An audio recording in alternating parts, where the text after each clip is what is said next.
جنہیں اللہ کا یقین ہے کہ ہمیں اللہ کی جنت حاصل کرنی اور کمانی ہے اور اللہ سے ہمیں حاصل کرنا ہے۔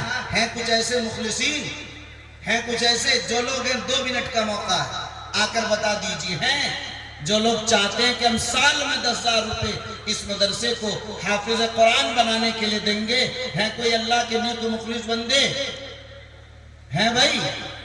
بلگچی کے لوگ اتنے کمزور نظر آ رہے ہیں کچھ لوگ جو ہیں لکھانے والے، کھڑے ہو جائیے اپنی جگہ، صرف ارادہ کر لیجئے، ابھی دینا نہیں ہے، آپ کی جیب میں پیسہ نہیں، ارادہ آپ کریں گے، اللہ غیب سے آپ کی نصرت کرے گا، اللہ آپ کی مدد کرے گا۔ مدد کرنے والی ذات خدا کی ہے، پوری کرنے والی ذات خدا کی ہے، آپ کو نہیں کرنا ہے، آپ کو تو صرف نیت کرنی، کھڑے ہو کر ہاتھ اٹھائیے، بیٹھ کر نہیں، ماشاءاللہ۔